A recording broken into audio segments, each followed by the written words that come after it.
All right.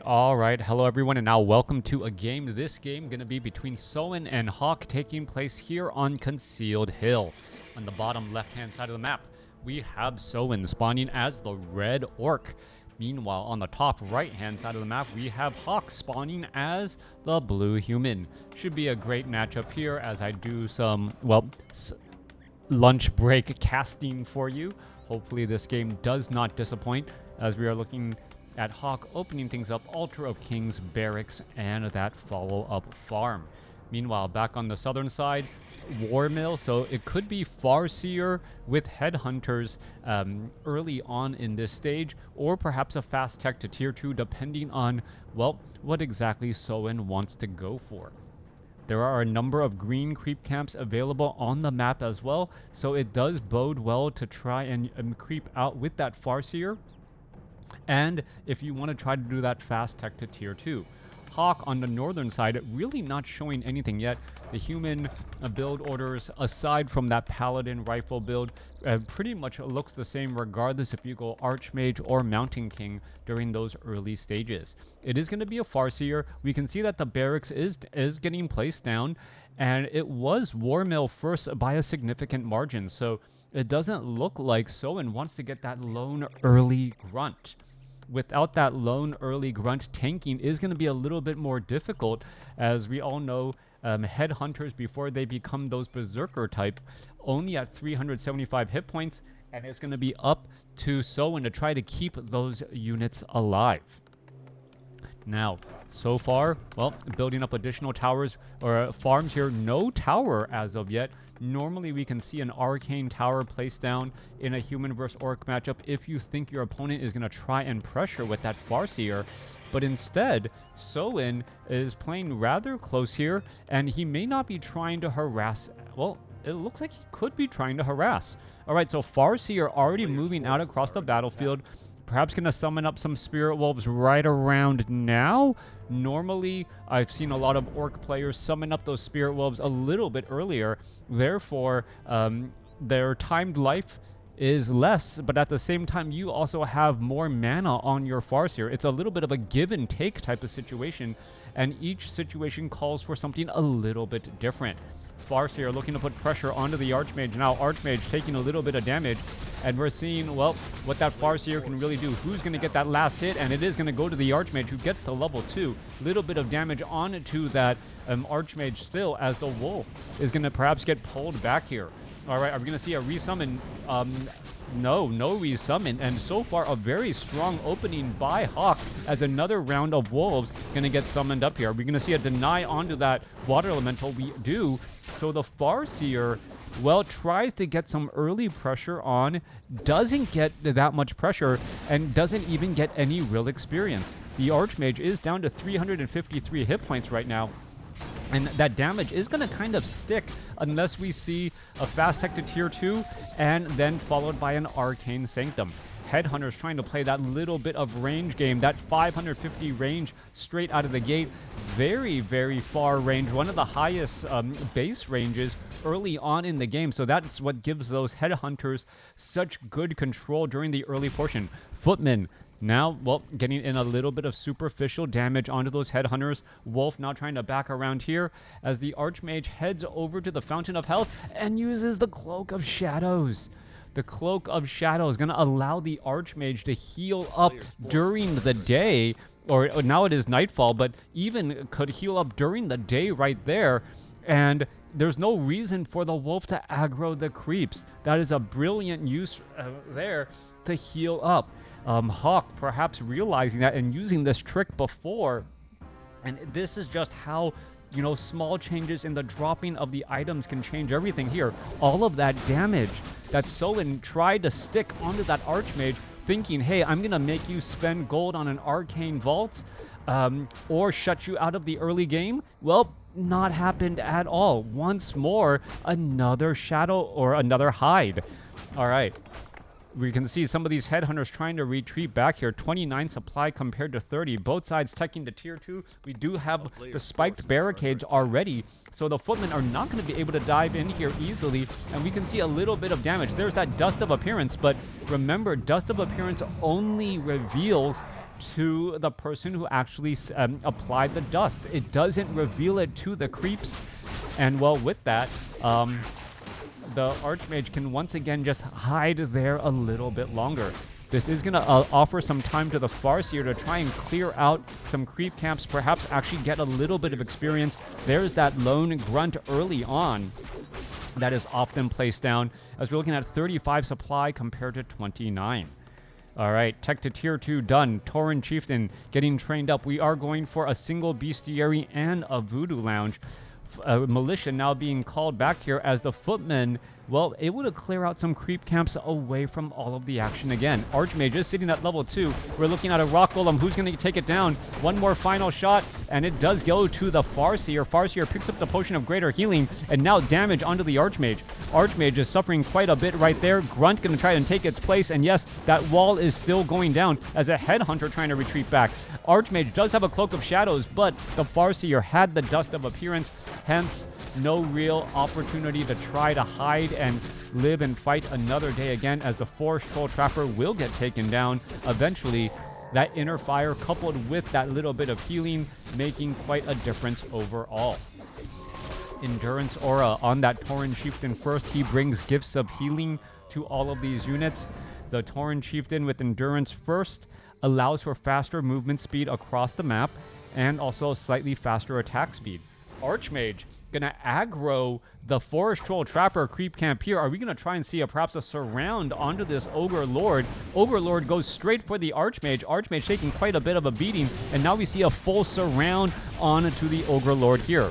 Ogre Lord gonna get taken down quickly, and with that, well, more experience for that Mountain King already as the item Unholy Aura for that Archmage.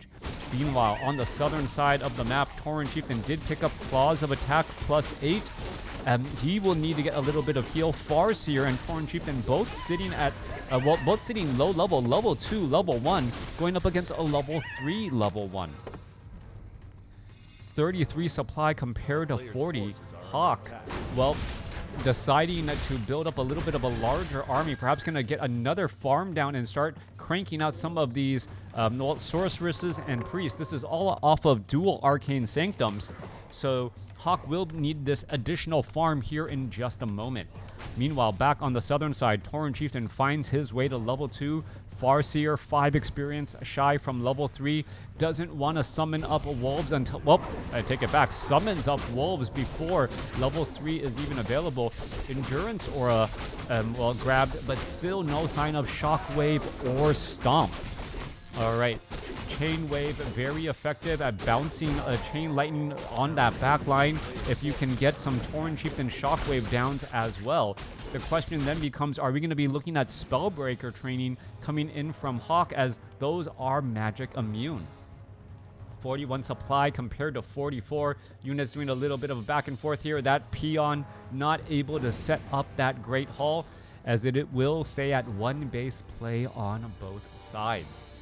Militia called into the center of the battlefield, now being asked to walk back home. They were ready to throw down, and now just have to walk back home once again. 46 supply compared to 44. Tauren Chieftain trailing back here does have Shockwave first. There are a handful of priests. Remember, those priests are relatively low on hit points. There's a quick purge onto a water elemental. And are we going to see Chain Lightning? Yes, Chain Lightning followed by that big Shockwave right there. We could see another Chain Lightning, another footman going to get taken down. Raider trying to retreat back, able to escape away at 39 hit points. Another footman going to get taken out here. As the, well, there goes another Chain Lightning, level 3 onto the Tauren Chieftain. Tauren Chieftain could throw another Shockwave here in just a second. There goes another footman. And beautiful play by Soin, if he can escape and not lose this Farseer. All right, did it go a little bit too far? Mountain King, well, could have tried to throw a Stormbolt. Are we going to throw a Shockwave? We are. That is going to land a little bit of damage. But other than force the priest to do a lot of healing, not going to do much of anything else. Dual level 3 heroes by the Orc.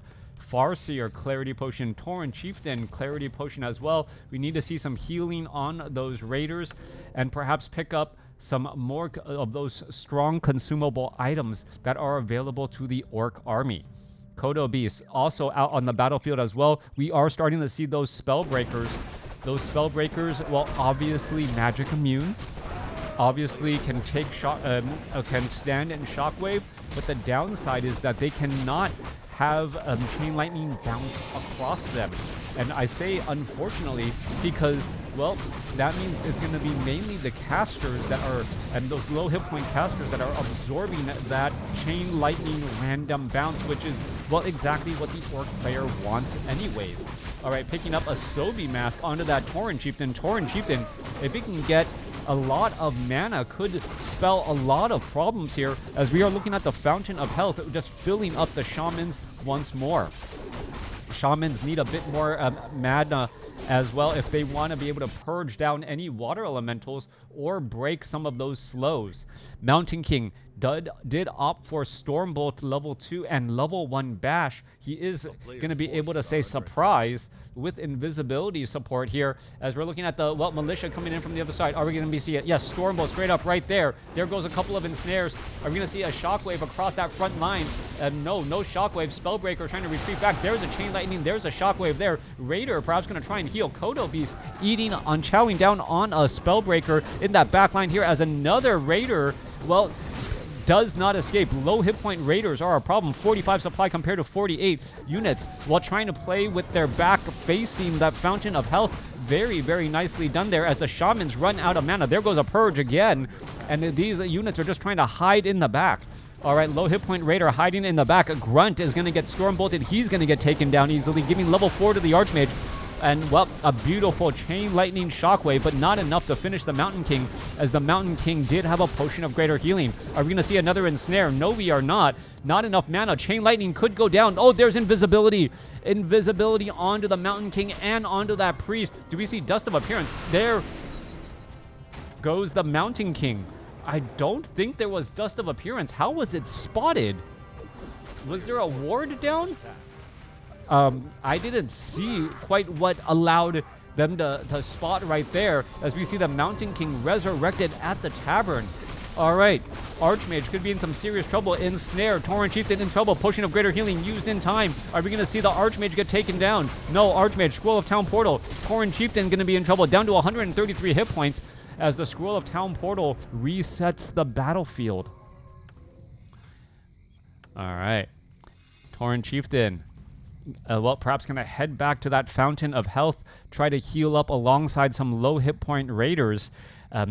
Fighting with your back to the Fountain of Health, such a big deal. We saw low hit point raiders be able to be refreshed and join in on the fight once again.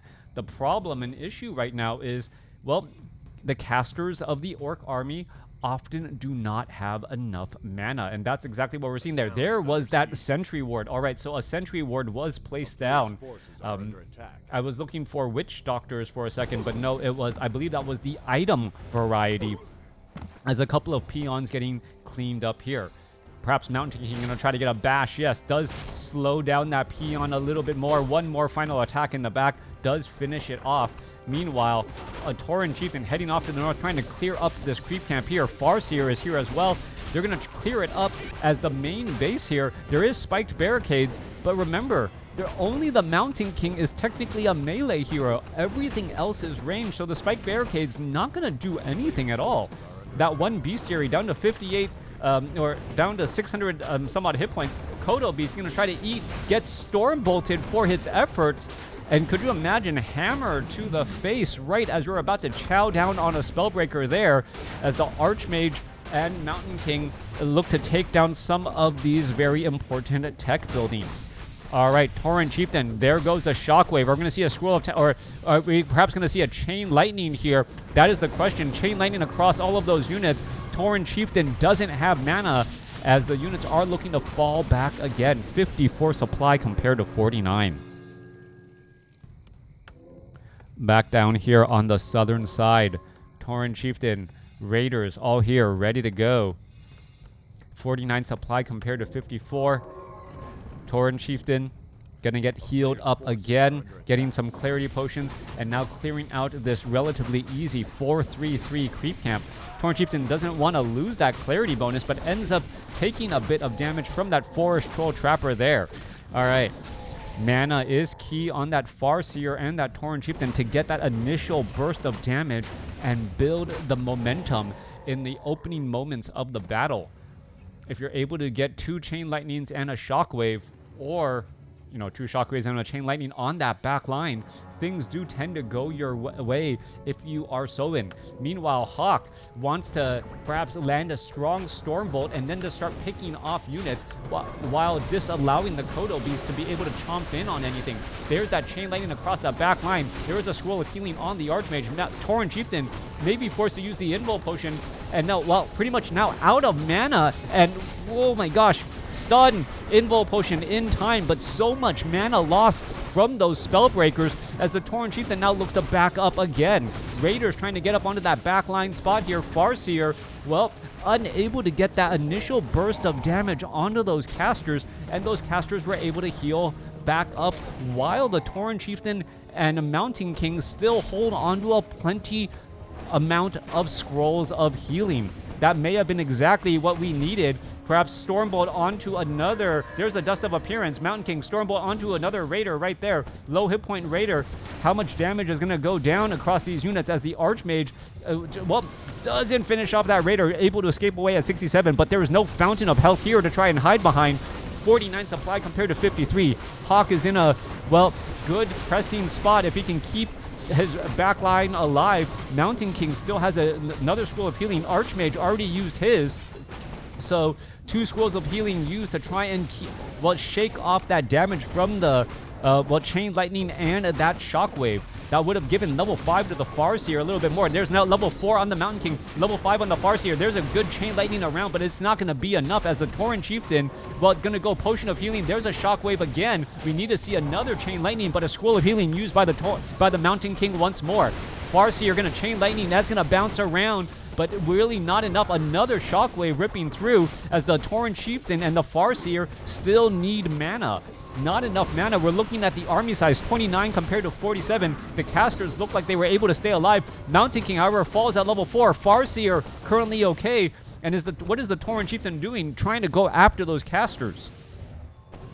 All right, Farseer coming back around here. Army sizes completely flipped here. Kodo Beast, and that is going to be the game. Soin unable to outlast HawK with that triple Scroll of Healing, and just being able to keep that back line alive was key. You can see HawK significantly higher score, won in every single category, unit score, hero score, and resource score, but lost the game. That final battle right there, a beautiful, beautiful example of, it's often what you make with what you have, and that's what HawK did to come away with the victory. Let me know what you guys thought about this game in the comments below.